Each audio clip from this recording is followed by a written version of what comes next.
Usted también es mi mejor amigo, don Isidro. Sí. Eh, bien, sí, me tocó hoy día dar el tema. eh, y quiero contarle un poco cómo fue para comenzar toda esta travesía de poder elegir de qué hablar. ¿Ya? Hay muchos temas con los que yo me siento muy cómodo hablando. ¿Ya? Yo creo que es porque llevo mucho tiempo en los jóvenes. Y hay temas con los que me siento muy cómodo. ¿Cachai? Y estaba en mi semana, Dios.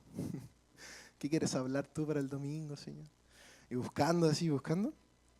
He estado aprendiendo algo este tiempo que tiene que ver con esta figura del Jesús histórico. ¿Ya?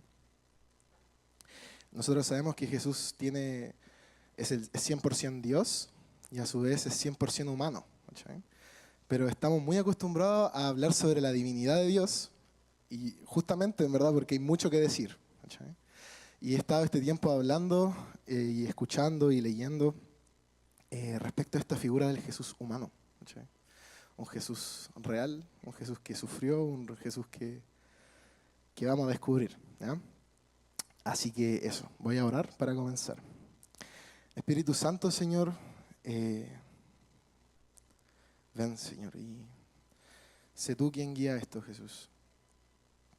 Espíritu Santo, pon las palabras adecuadas en mi boca, Señor. Eh, ven y háblanos a todos, Señor. Permítenos conocernos más, permítenos conocerte con mayor profundidad, Señor. En el nombre de Jesús. Amén. Oh, gracias. Bien. Entonces llamé a este tema, ¿ya? El llamado y confirmación del Jesús histórico. ¿Ya? Vamos a hacer un recorrido un poco de cómo fue la crianza de Jesús, cómo Dios fue formando el desarrollo en él, cómo Dios fue equipándolo, fue afirmándolo, y finalmente cuando Jesús es bautizado, Dios confirma en él su llamado. ¿Ya? Así, dale nomás. Siguiente. Ya. Entonces Jesús nace en una sociedad oprimida y hambrienta por un Salvador. La ocupación romana que muchos hemos escuchado en diferentes prédicas estaba más presente que nunca. Y los judíos, al pertenecer a una herencia religiosa importante, esperaban ansiosamente a su Salvador, aquel que los profetas apuntaban al Mesías. ¿Ya? Yo hice mi tarea y si no es que la gran mayoría de todo lo que voy a hablar hoy, lo saqué de un libro que se llama Conociendo al Jesús Real, que es de Alexander Fenter, que es un teólogo de la Viña internacional, que ha escrito muchas cosas muy bacanas, así que te invito a que si algo de lo que hablo hoy te llama la atención, te interesa, puedas conocer más de él, puedas buscarlo, te puedo prestar el libro y podemos conversar más de esto. ¿Ya? Entonces, las profecías del nacimiento de Jesús rompieron los 400 años del silencio profético que hubo, e inmediatamente Jesús trajo esperanza a su familia, aún antes de nacer. Sin embargo, su concepción y nacimiento provocaron mucho ruido. ¿Ya? Siguiente. Vamos a hablar sobre la concepción de Jesús desde la perspectiva de Mateo y de Lucas. ¿Ya? Así que primero vamos a leer Mateo, ¿verdad? Mateo 1:18. Yo sé que toda esta historia ustedes las manejan, pero vamos a mirarlas, ¿ya? La voy a leer, dice. El nacimiento de Jesús, el Cristo, fue así. Su madre María estaba comprometida para casarse con José, pero antes de unirse a él, resultó que estaba encinta por obra del Espíritu Santo. Como José, su esposo, era un hombre justo y no quería exponerla a la vergüenza pública, resolvió divorciarse de ella en secreto. Pero cuando él estaba considerando hacerlo, se le apareció en sueños un ángel del Señor y le dijo: José, hijo de David, no temas recibir a María por esposa, porque ella ha concebido por obra del Espíritu Santo. Dará a luz un hijo y le pondrás por nombre Jesús, porque él salvará a su pueblo de sus pecados. Todo esto sucedió para que se cumpliera lo que el Señor había dicho por medio del profeta. La Virgen concebirá y dará a luz un hijo, y lo llamarán Emmanuel, que significa Dios con nosotros. Cuando José despertó, hizo lo que el ángel del Señor le había mandado, y recibió a María por esposa, pero no tuvo relaciones conyugales con ella hasta que dio a luz a un hijo, a quien le puso por nombre Jesús. Todos nos conocemos esa historia. Y ahora vamos a ver vuelve para allá. Vamos a verlo desde la perspectiva de Lucas, ¿ya? El nacimiento de Jesús. Dice así.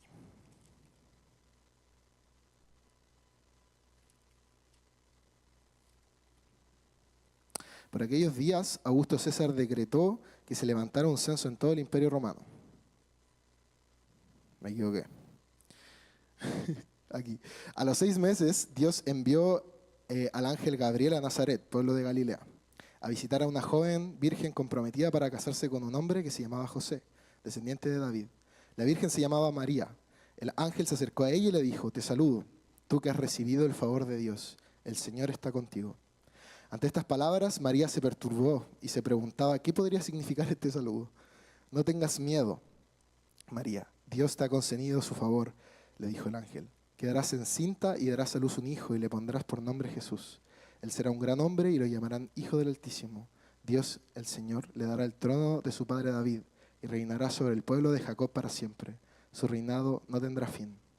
¿Cómo podrá suceder esto?, le preguntó María al ángel. Pues que soy virgen. El Espíritu Santo vendrá sobre ti y el poder del Altísimo te cubrirá con su sombra. Así que el santo niño que va a nacer lo llamarán Hijo de Dios.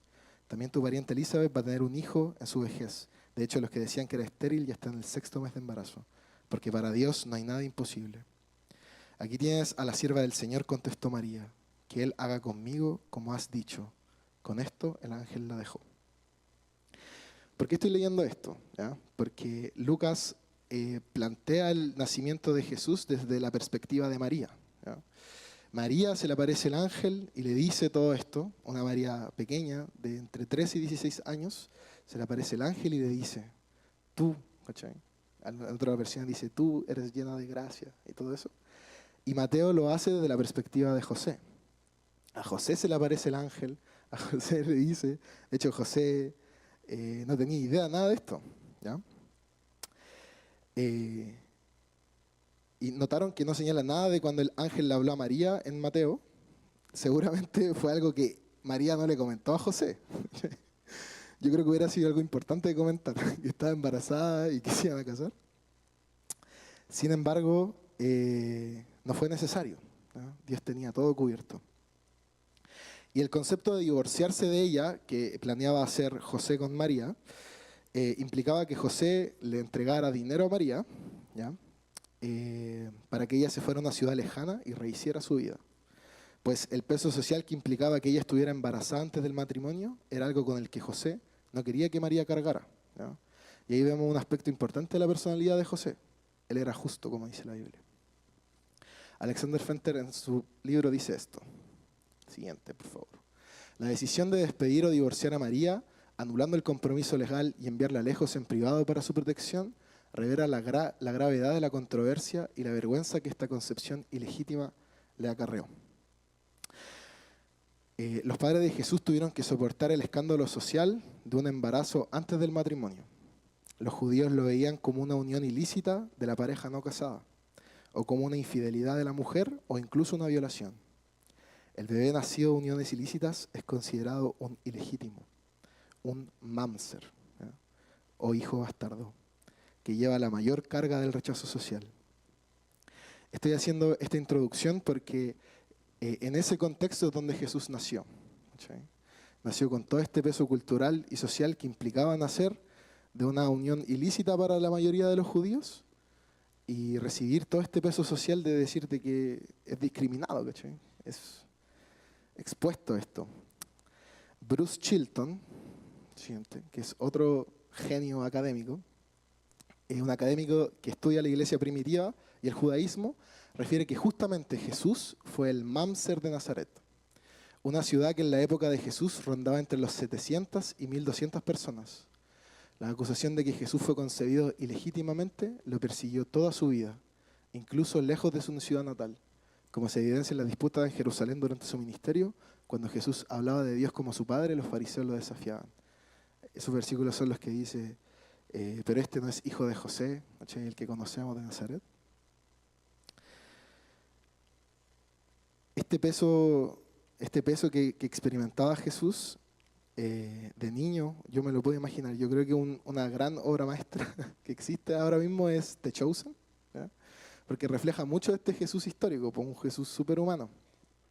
Y yo me imagino como al Jesús niño, ¿cachai? Como yendo a jugar con sus amigos y siendo rechazado, ¿cachai? Acercándose quizá a hablar con personas y diciéndole, no queremos jugar contigo, no queremos hablar contigo porque tú eres este concepto de mamzer, ¿no es cierto? Tú eres ilegítimo. Me pregunto cuánto le afectó a Jesús que la gente lo rechazara así, ¿cachai? Siendo un niño. Me lo imagino como pequeño, quizás como 7, 8 años, corriendo de vuelta a su casa, llorando y diciéndole a su mamá, mamá, mamá, ¿por qué me dicen que soy un mamzer? ¿Cachai? ¿Por qué me dicen que yo no tengo papá? Yo por mi práctica estoy estudiando trabajo social y en mi práctica estoy haciéndolo en un programa en la comuna de Peñalolén, en la municipalidad, que trabaja con niños y niñas que están como que están prontos a desertar del colegio, ¿ya?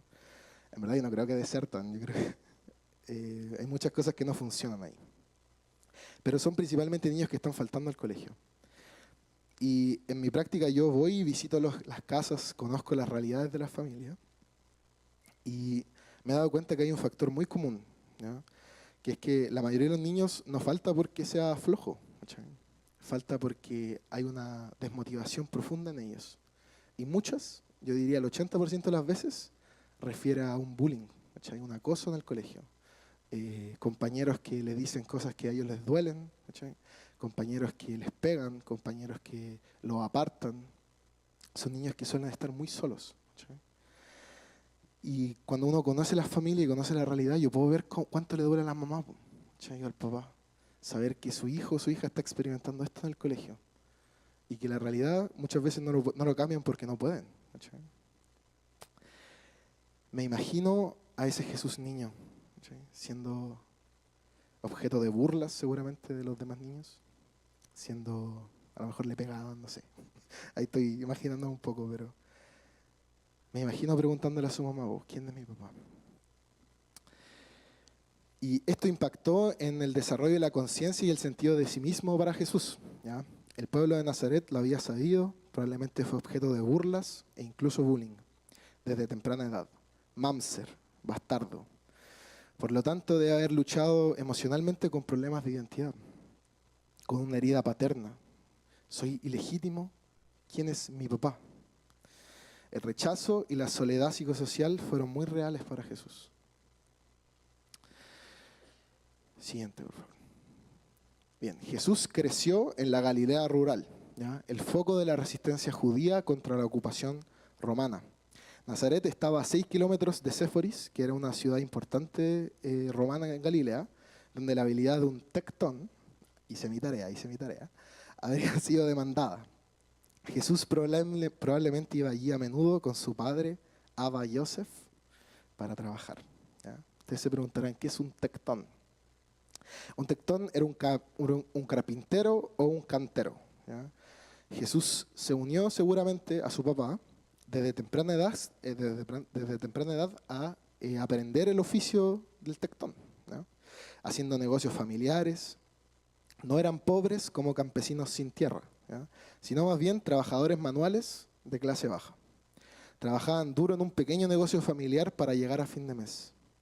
Y es ampliamente aceptado que José murió cuando Jesús estaba en su adolescencia o cercano a sus 20 años. Principalmente porque no se menciona en la vida del ministerio de Jesús. Jesús, o Yeshua como seguramente le decían, tenía hermanas que no son nombradas y 4 hermanos nombrados en honor a los patriarcas, destacando la fe y la esperanza de sus padres en la liberación de Israel. Hablaban arameo, un dialecto semítico del hebreo con acento galileo, además de su formación en la lectura y la memorización de la Torá bajo la enseñanza de sus papás. Asistieron a la escuela seguramente de la sinagoga para formarse en hebreo y en la Torá, en lectura y escritura. Y debido a su trabajo cerca de la ciudad romana, Jesús probablemente aprendió algo de griego, el idioma de los negocios y el comercio de esos días.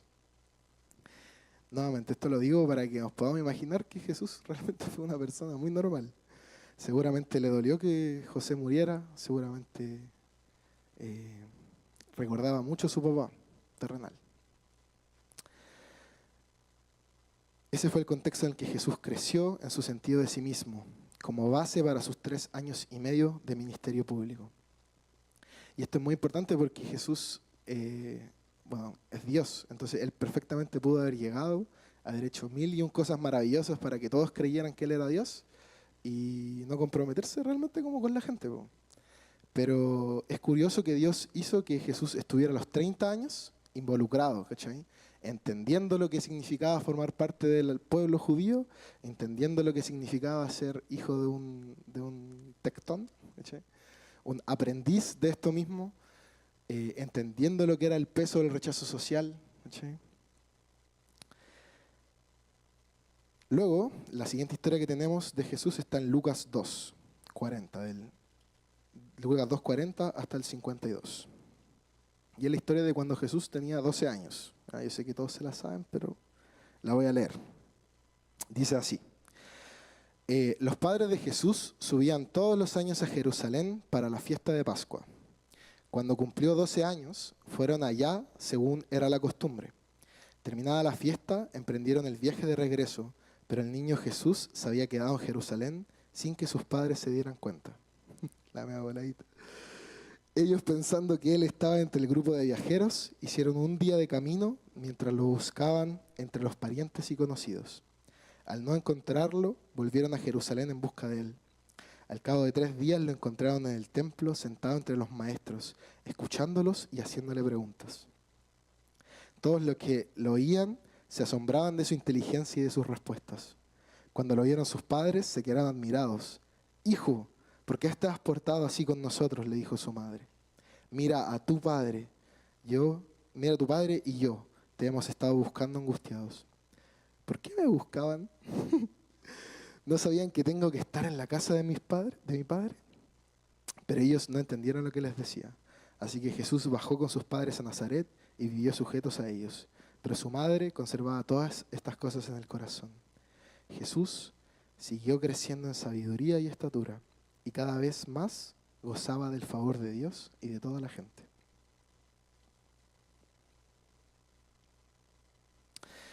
El niño crecía y se fortalecía, y estaba lleno de sabiduría, y la gracia de Dios estaba sobre él.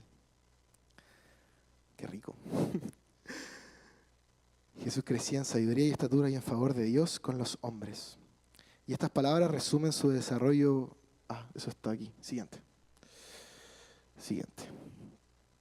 El niño crecía y se fortalecía. Estas palabras resumen su desarrollo físico, mental, emocional, espiritual y social integral desde la niñez a la adultez. Jesús demostró algo muy importante, ¿ya? Que él ya sabía que Dios era su Padre. ¿Sí? Yo creo que en estas preguntas que él se acercaba a su mamá diciéndole quién es mi papá o por qué me dicen esto si yo tengo a mi papá José, seguramente María le contaba: mira, antes de que tú nacieras me visitó un ángel y me dijo que tú ibas a nacer. Y José después le decía: sí, a mí también me apareció un ángel y también me dijo que tú ibas a nacer y que ibas a ser el Salvador de todos nosotros. Qué brígido pensar que en algún momento Jesús tuvo que creer lo que sus papás le decían. Decir: oye, yo quiero creer lo que mis papás, las historias estas de que Dios les habla, creo que son verdad. Y empezó a decir: ok, si Dios es mi papá, tengo algo que hacer, ¿no es cierto? Y de hecho hace una diferencia muy, muy interesante que lo hace Lucas, el contraste en que cuando María se le acerca y le dice: ¿no dejaste a tu papá preocupado? Como tu papá José. Y Jesús le responde: mi papá, Dios. María le dice: ¿tú preocupaste a tu papá terrenal? Y Jesús le decía: yo estaba preocupado en los negocios de mi papá celestial. ¿Cachai? Muy poético, ¿qué te puedo decir? Bien. Luego lo próximo que sabemos es el bautismo de Jesús. Siguiente. Juan 1, 29, 34.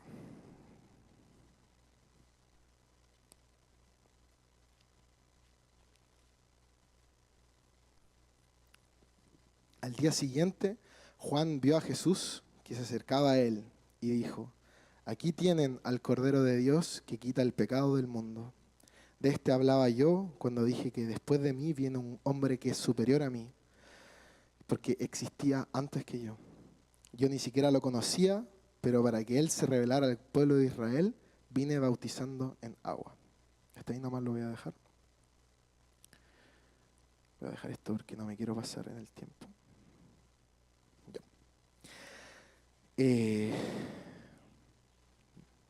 Bien, para el bautismo, Juan fue una figura importantísima en la confirmación del llamado de Jesús. Juan estaba llamado a ser el precursor del Mesías, a quien él mismo llamó el Cordero de Dios que quita el pecado del mundo. Cuando Juan comenzó su ministerio, los líderes judíos le preguntaron, ¿quién eres tú? Y él respondía con las palabras de Isaías, yo soy la voz del que clama en el desierto, enderecen el camino para el Señor. Juan, eso está en Juan 1, 22, 23.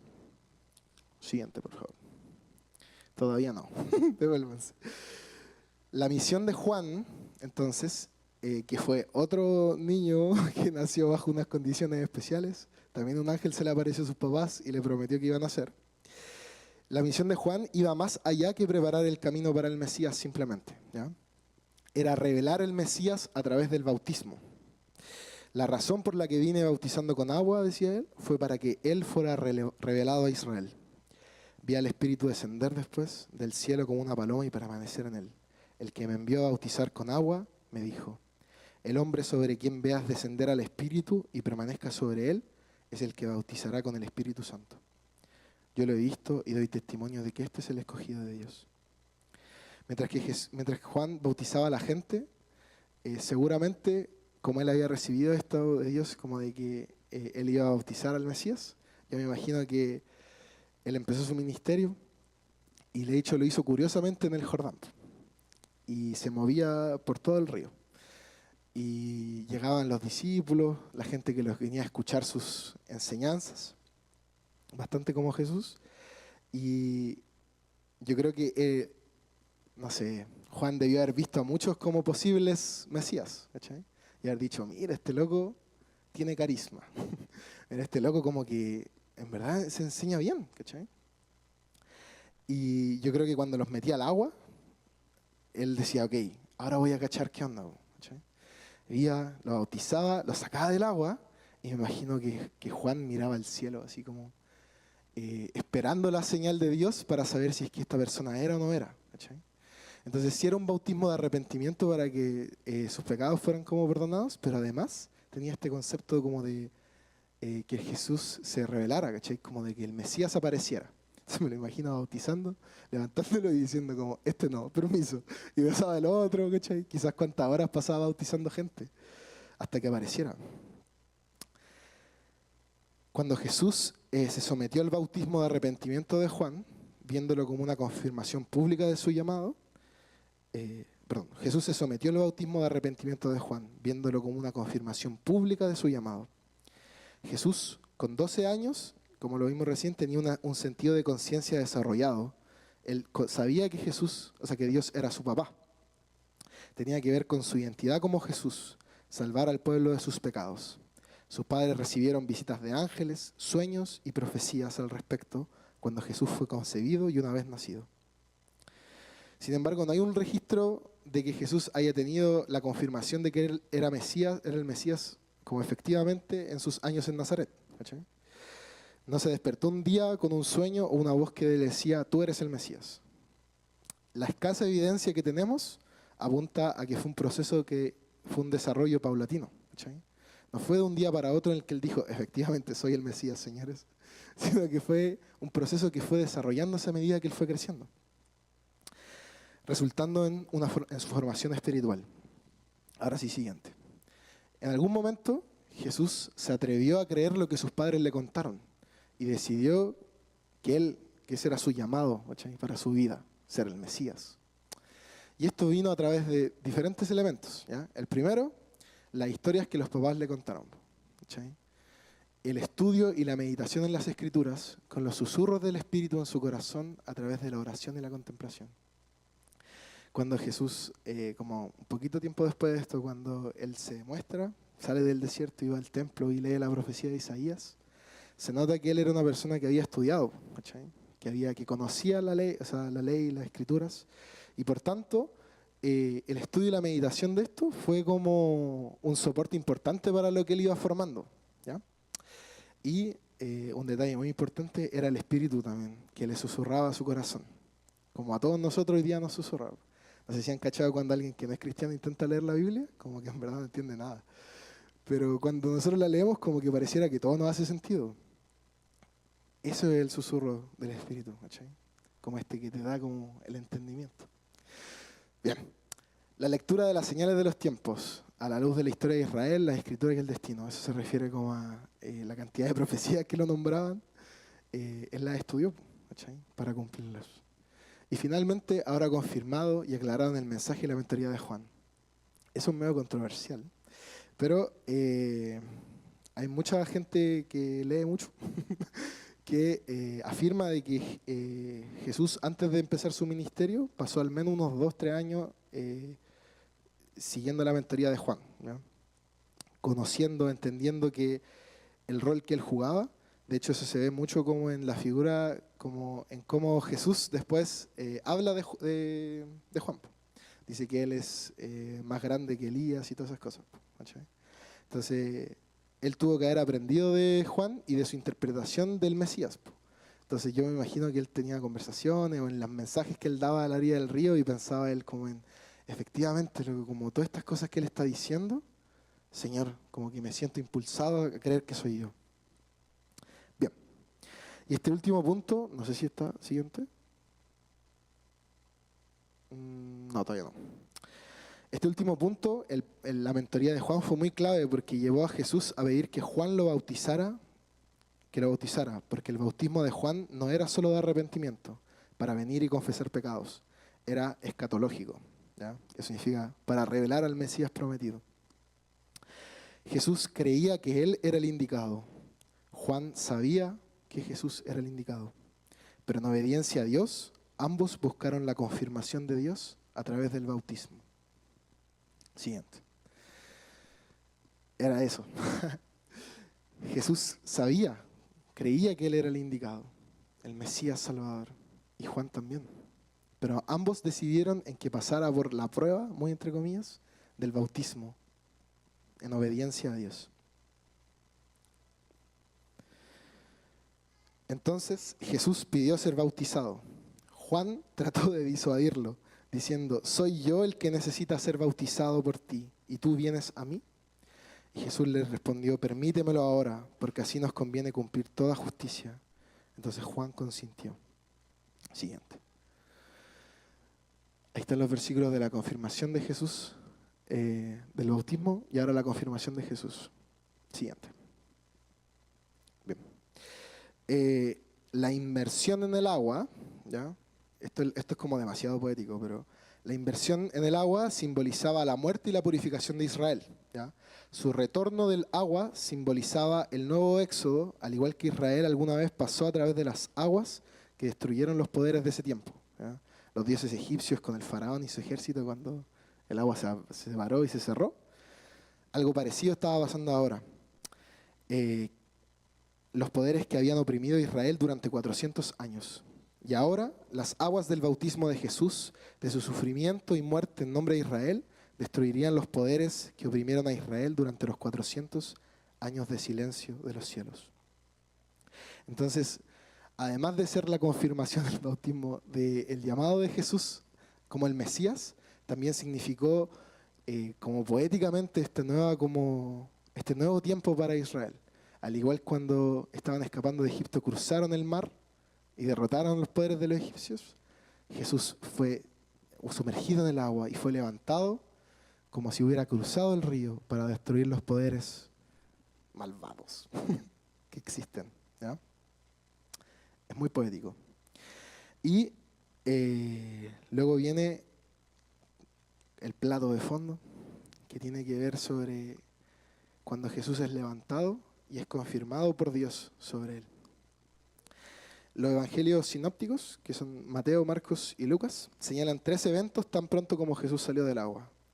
Vio que los cielos se abrían, segundo, y el Espíritu descendió sobre él como una paloma, y tercero, y se oyó una voz del cielo. El primer punto, los cielos se abren, Eso es un término hebreo, esto también tuve que hacer la tarea, ¿no? Es un término hebreo para algo que se denomina una teofanía, ¿no? O una epifanía de Dios. Tiene ejemplos como en Isaías que dice, ojalá rasgaras los cielos y descendieras. Y Ezequiel, se abrieron los cielos y vi visiones de Dios. O Esteban, en Hechos, veo los cielos abiertos.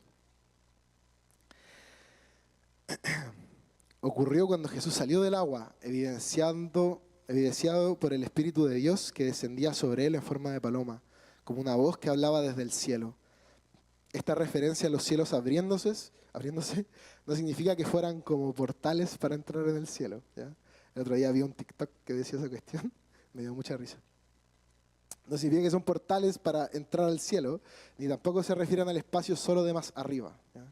Se refieren a esta realidad que existe codo a codo con nosotros, con nuestro mundo material, ¿cachai? Que es donde se mueve Dios. Aquello que nos separa de Dios, el pecado y el mal, es desgarrado. El reino de las tinieblas ha sido, está siendo y será derrotado.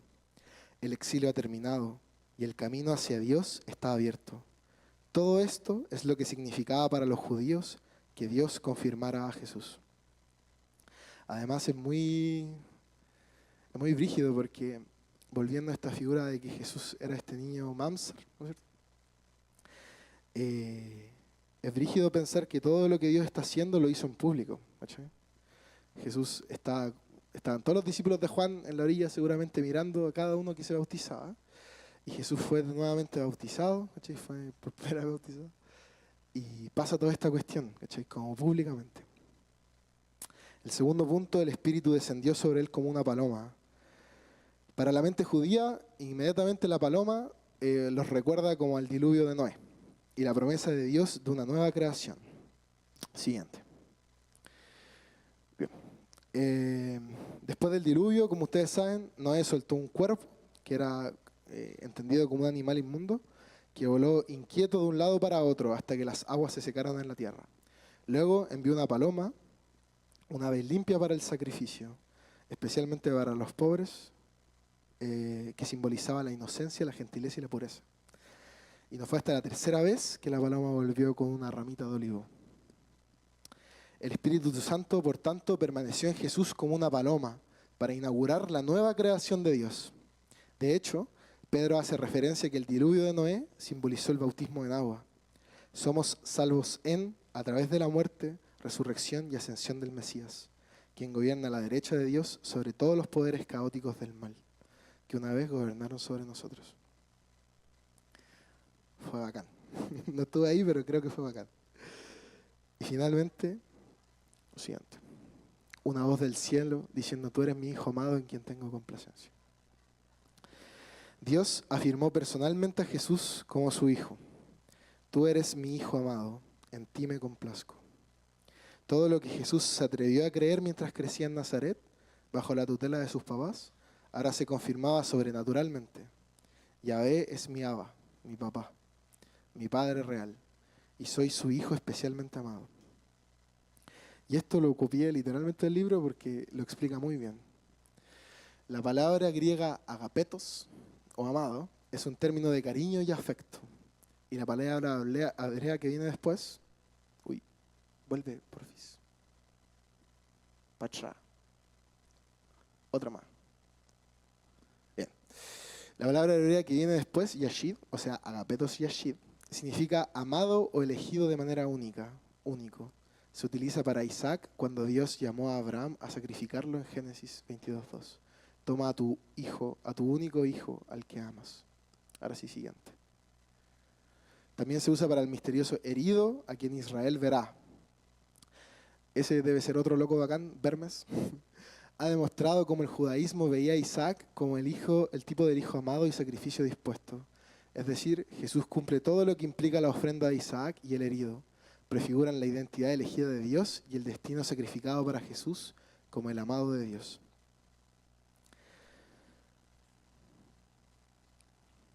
Ser llamado el agapetos yashid de Dios no era una noción teológica, ¿ya? Era una profunda afirmación de Dios para Jesús.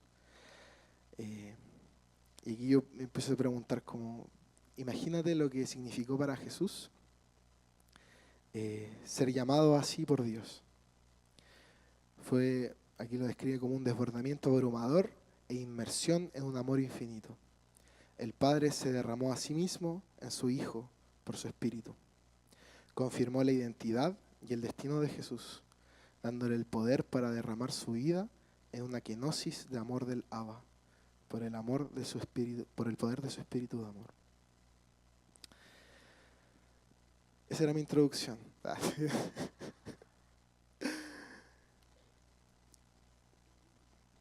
Imagínate como a Jesús saliendo del agua y como cumpliéndosele todos sus deseos. Yo me imagino a Jesús saliendo del agua y pensando como, y viendo todo lo que estaba pasando, el cielo abierto, la palomita, y escuchando la voz de Dios. Y con un profundo como, no sé, algo como felicidad en su corazón, de haber sido maltratado quizás toda su infancia, ¿cachai? De haber sido apuntado, de haber sido hecho bullying, acoso y todas las cosas. Y ahora siendo reafirmado profundamente por Dios en público, ¿cachai? Como que yo me imagino que Jesús cuando chico no le podía decir a sus amigos que él era el Mesías, ¿cachai? Como para defenderse. Sin embargo, ahora Dios lo estaba haciendo. Públicamente le estaba mostrando a todo el mundo que él era su regalón, ¿cachai? Que era su hijo amado y que estaba profundamente complacido por él.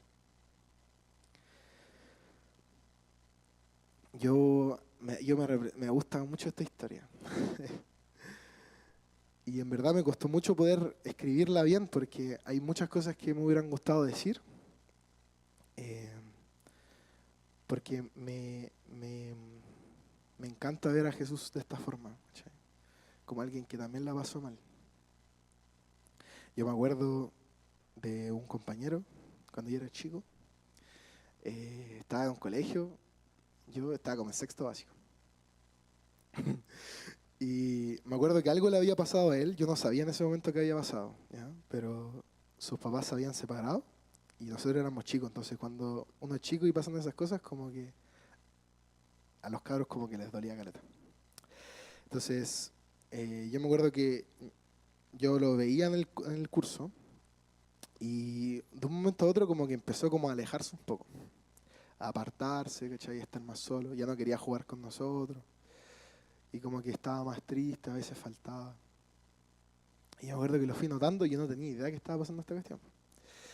Y de pronto uno de mis amigos, en ese momento, como que era bien pesado. Entonces, como que lo lesió, ¿cachai? En el recreo. Como que él estaba solo, ¿verdad? Y lo lesió. Y este cabro, como que él era muy tranquilo, pero lo molestó y sabéis que reaccionó choro, así. Se enojó, po, y como que se paró. Y empezaban como a discutir, no pasó nada en verdad, yo estaba como mirando todo en verdad. Y cacha que estaban diciéndose cosas feas. Y este loco que era mi amigo, va y le dice al otro, ¿qué si tus papás están separados? Le dijo. Y yo así. Y veo al niño, y sabéis que yo le veo como los ojos se le abren, así, y se le como que tiene los ojitos con lágrimas. Y fue y le mandó un combo al otro. Me gustaría decir que lo defendí. No fue así. Los separamos nomás. Pero les cuento esto porque pude ver en él como el profundo dolor que significaba para él que le dijeran que sus papás estaban separados, ¿cachai? Me imagino que algo así fue lo que experimentó Jesús cuando niño. Y yo, contarle un poco como quién soy yo, voy a tomar agüita así.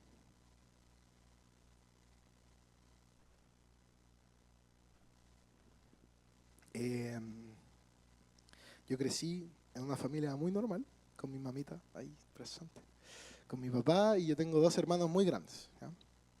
Me llevo muchos años, como 14 y 16 años como con ellos. Harto.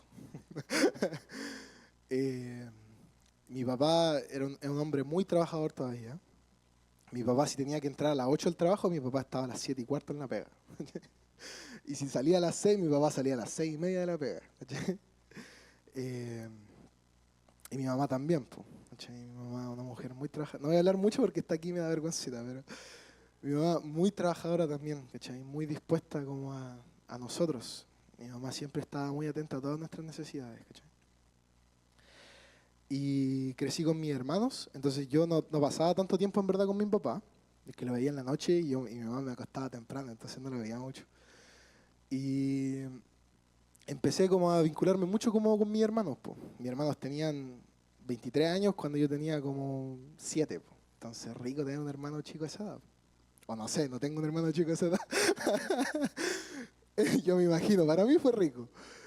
Y la figura de mi hermano mayor, que se llama Axon, nombres raros también, el Axon Tovalich, él empezó como a compartir mucho tiempo conmigo, ¿cachai? Y yo naturalmente empecé a quererlo mucho, ¿cachai? Pasaba mucho tiempo con él, él me sacaba a pasear, me acuerdo, hacíamos muchas cosas. Y los domingos, después de la iglesia, veíamos el Chavo del Ocho. Me intentó enseñar a tocar muchos instrumentos cuando niño, pero mi atención no duraba mucho, entonces me distraía. Veíamos el Club de la Comedia, nos sacábamos fotos, jugábamos, íbamos al cine. Y en verdad tengo muchos recuerdos que atesoro profundamente en mi corazón con mi hermano. Y me gustaba cuando salíamos porque de repente mis dos hermanos en verdad tienen muchas habilidades sociales. Yo los envidio un poco porque ellos se relacionan muy bien con todos. Tienen mucho carisma y todo, entonces cuando salíamos siempre había gente que los conocía, po.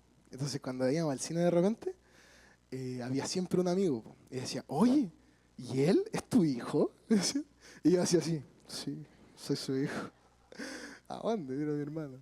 Y él me decía, no, no es mi hermano. Pero a mí en el fondo me gustaba que me dijeran esa cuestión, po. Aparte nos parecemos caleta, entonces me gustaba esa cuestión. Y mi hermano invirtió mucho tiempo, ¿cachai? Me amó profundamente. Yo creo que, bueno, hay un concepto en la psicología que habla de eso, pero que al final yo creo que mucho de lo que él careció, intentó darme, ¿cachai? Como mucho de lo que él sintió que le faltó cuando chico, intentó dármelo a mí como su hermano chico. Y te prometo que surtió efecto. Lo quiero mucho todavía, ¿cachai?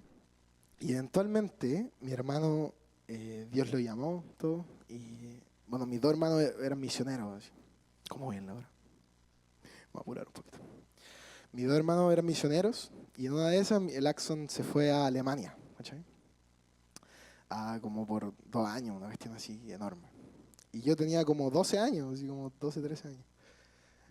Y justo había una transición, mi mamá de iglesia le enseñó a mis hermanos todo el rato, entonces justo en ese periodo coincidió con una transición de iglesia, llegamos a la viña, mi hermano se había ido y de pronto me sentí muy vacío, ¿cachai? Como que me sentía solo, como que nadie me abrazaba como yo quería que me abrazaran, ¿cachai? Como mi hermano sabía abrazarme. Nadie sabía cómo decirme las cosas que solo mi hermano sabía decirme, ¿cachai? Nadie sabía cómo enseñarme como él me enseñaba, ¿cachai? Y empecé a dar cuenta como de lo profundo que lo extrañaba. Tenía como 13 años y fue un proceso muy difícil para mí. Intenté buscar como en otras personas ese abrazo. No pasó tanto, ¿cachai? Buscaba en amigos, nada que ver. Buscaba en profes del colegio, tampoco, ¿cachai? Porque no era su rol, po. Busqué en mi papá, tampoco. Busqué en mi otro hermano, ¿cachai? Tampoco. Pero estaba en esta búsqueda, ¿cachai? Como de que me faltaba eso. Coincidentemente, Satanás afectó mucho y distorsionó mucho mi manera de ver las relaciones con las personas, ¿cachai? Entonces empecé a ser un loco orgulloso, así, arrogante, fome, un loco fome con el que estar, ¿cachai? Yo siempre tenía la razón y como todas esas cosas. Y era un poco porque me escondía detrás de esta figura de seguridad como de que no necesito nada, cuando realmente necesitaba mucho, ¿cachai? Bueno, para avanzar un poco, incluso yo creo que busqué un poco de ver esa figura aquí en la iglesia, pero tampoco lo encontraba, ¿cachai? Y no fue hasta que mi mamá me obligó a ir a un campamento. Ahora todos dicen como que no obligan a los niños al campamento. A mí me sirvió. Bueno, a mi mamá no le pregunten ya porque me da vergüenza, pero yo me portaba muy mal, po. En esta cuestión se me paró el pechito y era choro. Era bueno para los combos cuando chico también, entonces tenía mucho atado. Y llegó un momento en el que me portaba muy mal, estaba muy triste, y mi mamá me quería meter a una escuela militar, po. Ese punto de mi vida estaba. Mi mamá me quería internar, por lo... Bueno, pero mi mamá, antes de meterme a la escuela, me dijo, tú vas a ir a este campamento de jóvenes. Y yo, y me mandó, po. Y fue mi primer campamento de jóvenes. Ya llevaba un tiempo en los jóvenes, pero en verdad no estaba ni ahí. Así como que... Y eso fue en 2015, hace como 10 años. Yo no entendía nada. No sé si ustedes han ido a un campamento cuando ustedes no han sido cristianos, han llevado a un amigo, pero para ellos es súper fome. Para mí fue muy fome porque nos acercábamos, cantábamos como 5 canciones y yo estaba chato, ya no quería cantar más. Todo lo que hablaban de adelante como que no hacía sentido, entonces estaba como muy en esta como, no, qué fome, ¿por qué vine? ¿Cachai? Y no me acuerdo cuándo fue, no sé si fue la primera o segunda noche o así. Y de repente el loco que habló justo de lo que yo estaba pasando. Si tú estás enojado y no sabes por qué. Si tú estás triste y como que nadie te puede satisfacer. Si tú necesitáis un papá, pasa acá adelante, ¿cachai? Y ese campamento estábamos como en una platea alta así, y yo estaba arriba y dije, oh, y tuve que bajar la escalera, ir para adelante, y habían pasado, porque los campamentos jóvenes pasan caleta, pasaron como caleta loco, y yo metido ahí, permiso, pensé, porque yo pensaba que el que estaba más adelante era el que le funcionaba, entonces yo pasé por entre medio de todo. Más encima de ese campamento había una niña que en la administración se ponía a reír, po. Y se reía, ¡guau! Y yo, y yo no había ido a ningún campamento, entonces vi esa cuestión igual me asustaba, decía, ¿qué va a pasar? Pero me hizo mucho sentido, ¿cachai? Y pasé, estaba así, porque todos estaban así. Y se acerca alguien a orar por mí. En verdad no me acuerdo quién fue, no le tengo cara, ¿cachai? Pero alguien debió haber sido ahí. Y oró por mí, y antes de decirme cualquier cosa, me dijo, ¿sabes qué, loco? Siento, siento de Dios decirte que tú eres su hijo amado en quien tiene complacencia. Y él está muy orgulloso de ti. ¿Cachai? Me pongo a llorar. Es para darle emoción. ¿Y sabéis qué? Fue, oh, loco. Y el loco me abrazó. Y sabéis que me abrazó como yo quería que me abrazara. ¿Cachai? Y me dijo lo que yo quería que me escuchara. ¿Cachai? Me dijo lo que necesitaba escuchar. Y me di cuenta de que todo lo que necesitaba estaba aquí. Estaba aquí. Me imagino si así fue para mí, me imagino para Jesús, saliendo del agua, con todo lo que sufrió cuando niño. Y Jesús dándole justo lo que necesitaba, satisfaciendo su necesidad, diciéndole lo orgulloso que estaba de él y lo mucho que lo amaba.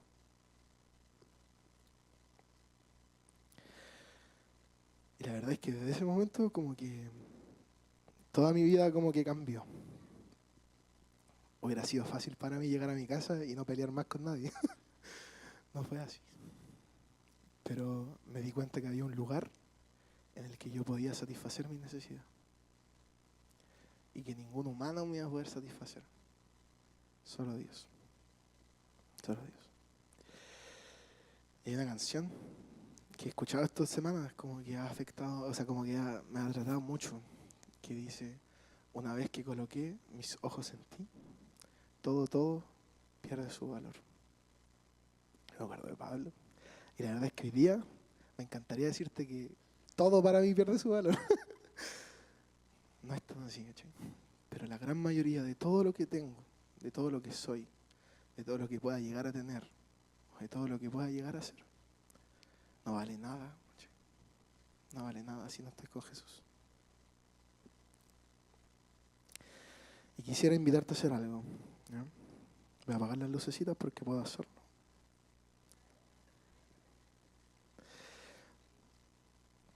Yo no sé si pude ser tan claro. Espero que sí. O que te hayas identificado con algo. Pero quiero que nos tomemos un minuto en silencio. ¿Ya? El silencio suele incomodarnos a todos. ¿Ya? No te incomodes. Vamos a esperar a que Dios venga. ¿Ya? Sin música, sin nada todavía. Dejemos que Él venga, porque yo creo profundamente que Él hoy quiere satisfacer tu necesidad de Él. Yo no sé si tú necesitas un abrazo de Él. Yo no sé si tú necesitas que Él te diga algo hoy día. Yo no sé si hay un recuerdo quizá en tu mente que te trae mucho dolor. Pero yo sé que hoy Dios quiere satisfacer tu necesidad. Así que voy a orar y vamos a tomarnos un minuto en silencio, ¿ya?